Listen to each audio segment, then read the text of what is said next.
Hello viewers, இனி நம்ம பார்க்க போகிறது ப்ளீச் எபிசோட் 44 பார்ட் 1.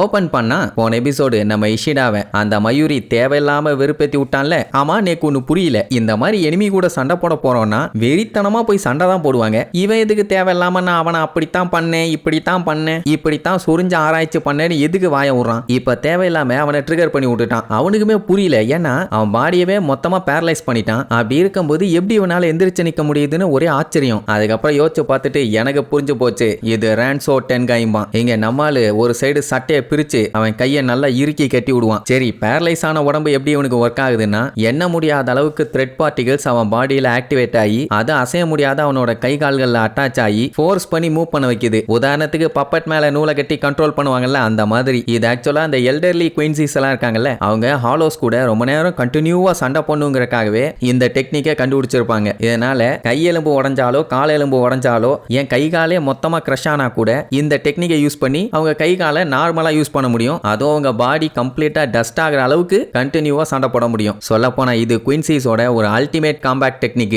அவன் இதுக்கு முன்னாடி 2661 சப்ஜெக்ட்ஸை வச்சு ஸ்டடி பண்ணியிருக்கான். யாருமே இந்த டெக்னிக்கோட சின்ன பார்ட்டை கூட யூஸ் பண்ணல. அதனாலேயே இது அழிஞ்சிருச்சுன்னு நினைச்சான். இப்பதான் அதை பார்க்கறான். அதுவும் இந்த வயசுல ஒருத்தன் இந்த டெக்னிக்கை யூஸ் பண்றது பெரிய விஷயம். ஏன்னா பெரிய பெரிய வயசான எக்ஸ்பீரியன்ஸ்டான குயின்சிஸ் மட்டும் தான் இதை யூஸ் பண்ணியிருக்காங்க. பரவாயில்லையே, பயங்கரமா வேலையை பார்த்துருக்க. இதுக்காக நான் என்ன உன்னை ஜீனியஸ்ன்னு சொல்லணுமான்னு கேட்பான். அங்க அவன் வேற கடுப்புல இருக்கான். என்னன்னா அவனோட தாத்தா அதை விட அவனோட மாஸ்டரை கொண்டிருக்கான். எதுக்காச்சும் பழி வாங்கன்னு சொன்னா கூட பரவாயில்ல, குயின்சியை ஸ்டடி பண்ணணுங்கிறதுக்காக கொண்டிருக்கான். அதனால என்ன நீ சாகடிச்சா கூட உன்னை விட மாட்டேன், பழி வாங்குவேன்பா. மொத்தத்துல சண்டை போட்டு மண்டைய உடைக்க போறேங்கிறான். உன்னை போய் ஜீனியஸ்ன்னு நினைச்சேன், கடைசியில நீ எக்ஸ்பீரியன்ஸ் இல்லாத ஒரு சைல்டு மாதிரி பேசுற, சில்லி பாயும்பா. அப்போ இஷிடாக்கு ஒரு பிளாஷ்பேக். ஒரு நாள் அவங்க அப்பா அடிக்கடி உங்க தாத்தாவை போய் மீட் பண்றேன்னு நான் கேள்விப்பட்டேன், எத்தனை டைம் போகாதன்னு சொல்லியிருக்கேன். இனிமேட்டு அங்க போகாத, சோல் ரீப்பர்ஸ் என்னென்ன பண்ணுமோ அவங்க பண்ணிக்குவாங்க. நீ ஒழுங்கா படிச்சுட்டு உன் வாழ்க்கையை எப்படி காப்பாத்திக்கணும்னு மட்டும் பாரு. நல்ல பழக்க வழக்கங்களையும் கத்துக்க. அது மட்டும் இல்லாம குயின்சிஸ் எல்லாமே உன் தாத்தா ஜெனரேஷனோட அழிஞ்சிட்டாங்க, இனி அதை பத்தி யோசிக்காதன்னு வேற சொல்லுவாரு.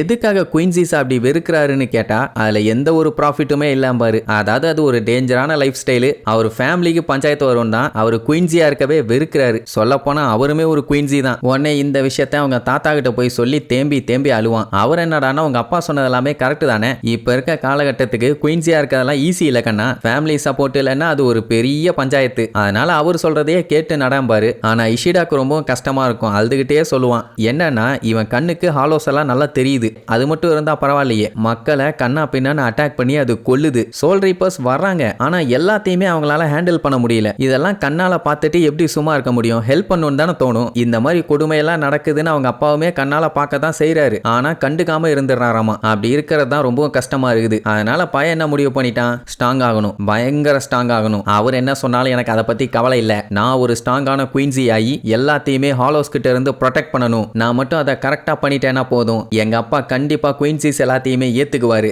அப்படின்ட்டு சொல்லி தான் பையன் பயங்கரமா பிராக்டிஸ் பண்ணியிருப்பான். ஸோ அதெல்லாம் யோசிச்சு பார்த்துக்கிட்டே அப்படியே கையை நீட்டி அந்த கிளவுஸோட பவரை யூஸ் பண்ணுவான் பாருங்க. வேற லெவல்ல பவர் வெளியில வந்து மறுபடியும் அவன் கைக்கு அம்பு வந்துருமா. இவ்வளவு நேரமும் மயூரிக்கு இவனை வச்சு டெஸ்ட் பண்ணணும்னு சுத்தமா ஆசை இல்ல, ஆனா இப்போ இன்ட்ரெஸ்ட் வந்துருச்சாமா. உன்னையும் நான் கொல்லாம அப்படியே அலேக்கா தூக்கிட்டு போறேன், அப்பதான் டெஸ்ட் சப்ஜெக்டா வச்சு உன்னை பார்ட்டா பிரிச்சு என்னால ரிசர்ச் பண்ண முடியும் அப்படின்ட்டு அவன் பாட்டுக்கு டைலாக் அடிச்சுட்டு இருப்பான். எங்க இஷிடா அதெல்லாம் கேட்கறானா இல்லையான்னு கூட தெரியல. ஏன்னா இன்னுமே அவன் மைண்டுக்குள்ள அந்த பழைய விஷயங்கள் தான் ஓடிட்டு இருக்குது. என்னன்னா அவங்க தாத்தா என்ன சொல்லியிருப்பாருன்னா, நீ உங்க அப்பா சொல்றதையுமே கொஞ்சம் புரிஞ்சுக்கணும், நீ ப்ரொடெக்ட் பண்ணணும்னு நினைக்கிறது கரெக்ட் தான், ஆனா எதை ப்ரொடெக்ட் பண்றாங்கிறது ரொம்ப ரொம்ப முக்கியம் அப்படின்னு உடனே எங்க அப்பாவுக்கு என்ன பணத்தை தானே ப்ரொடெக்ட் பண்ணணும்பா.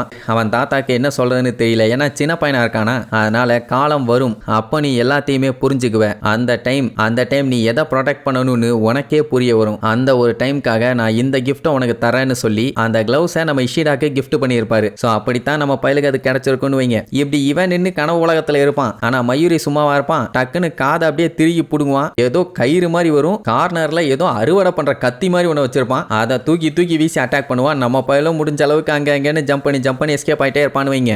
மறுபடியும் ஒரு பிளாஷ்பேக். அதாவது நம்ம பையன் அந்த கிளவுஸை கிளவுஸை பிராக்டிஸ் பண்ணணும்னு சொல்லிட்டு ஒரு நாள் ஓபன் பண்ணியிருப்பான் பாத்தீங்களா, அன்னைக்கு தான் அவன் ஃபர்ஸ்ட் டைமே ஓபன் பண்ணியிருப்பான். இதுக்கு பேரு ரிஷி கிளவ். ஹை லெவல்ல ஸ்பிரிட் பார்ட்டிகல்ஸை டிஸ்போஸ் பண்ணும். இது அவன் நார்மலா யூஸ் பண்ற மாதிரி கிடையாது, ரொம்பவும் கஷ்டப்படணும். அதனாலேயே பையன் கையில ரத்தம் ஊத்த பிராக்டிஸ் பண்ணியிருப்பான். அது மட்டும் இல்லாம இதை 7 நாள் 7 நைட்டு கண்டினியூஸா வச்சு மெயின்டைன் பண்ணியிருக்கணும். அப்பதான் இவனால குயின்சி பவரை நெருங்க முடியும். நம்ம பையலும் பாத்தீங்கன்னா நல்லாவே பிராக்டிஸ் பண்ணியிருப்பான். ஸோ இப்படித்தான் அந்த பவர் அவனுக்கு கிடைச்சிருக்கும்னு சொல்றாங்கன்னு வைங்க. அதுக்கப்புறம் இங்க சண்டை போய்கிட்டே இருக்குது. இவனும் தப்பிச்சு பார்க்கறான். ஆனா அவன் பயங்கர ஃபாஸ்டா அட்டாக் பண்றான். கொஞ்சம் கஷ்டமா தான் இருக்குது. இதுல இன்னொரு பஞ்சாயத்து என்னன்னா, ஒன்ஸ் நம்மால அந்த கிளவுஸை போட்டுட்டான்னா அதுக்கப்புறம் அந்த கிளவுஸை ரிமூவ் பண்ணவே கூடாது. அப்படி ஒரு வேளை அந்த சண்டைக்கு மட்டும் போட்டுட்டு கழட்டிட்டான்னு வைங்க, அது என்ன ஆகும், ஸ்பிரிட் எனர்ஜியை பயங்கரமா வெளியில கொண்டு வந்துடும். அதாவது அந்த டைமுங்கும் போது அவனுக்கு வேற லெவல்ல பவர் கிடைக்கும். ஆனா அதுக்கப்புறம் பாத்தீங்கன்னா அவன் குயின்சி பவரை கம்ப்ளீட்டா இழந்துருவான். சோ பார்த்து பக்குவமா யூஸ் பண்ணுங்கிற மாதிரி சொல்லியிருப்பாரு. இப்ப நம்ம பையன் அந்த கிளவுஸை போட்டுட்டான். இனி இதுக்கப்புறம் அதை கழட்ட கூடாது. இவங்கிட்ட வேற சண்டை போட முடியல. வெறும் அந்த மொக்க கத்தியை வச்சுக்கிட்டே அந்த அட்டாக் பண்றான். மெயின் கத்தி எடுத்தானா நம்ம பையல ஓட விட்டு அடிப்பான் போல. அதனால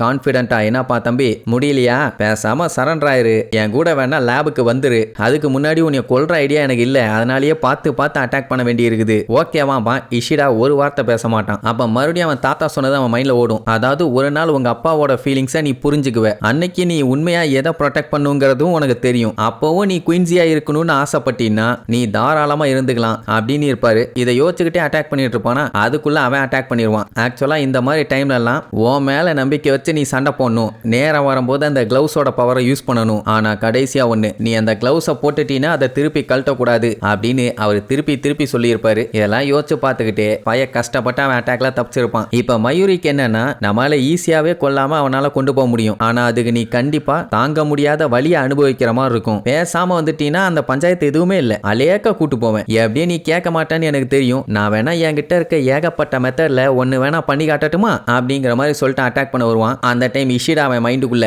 என்ன மன்னிச்சிருங்க மாஸ்டர், அதான் அவன் தாத்தா, எனக்கு இன்னுமே எங்க அப்பா என்ன சொல்ல வந்தாருன்னு எனக்கு புரியல. அண்ணா எதை ப்ரொடெக்ட் பண்ணணும்னு எனக்கு ஷோரா தெரியல. ஆனா இந்த டைம்க்கு எனக்கு பவர் அதிகமா தேவைப்படுது. அதனால நான் இதை பண்ணித்தாகணும் மாஸ்டர், என்னைய மன்னிச்சிருங்கன்னு சொல்லிட்டு அவனை குறுகுறுன்னு பார்த்துட்டு அவன் கிளவுஸ் அப்படியே பட்டக்குன்னு உடப்பான். அப்படின்னா இதுக்கப்புறம் ஒரு பெரிய சம்பவம் ஒன்று காத்துக்கிட்டு இருக்குது. அது என்ன ஏதுன்னு அடுத்தடுத்த எபிசோட்ல பார்க்கலாம். டாடா.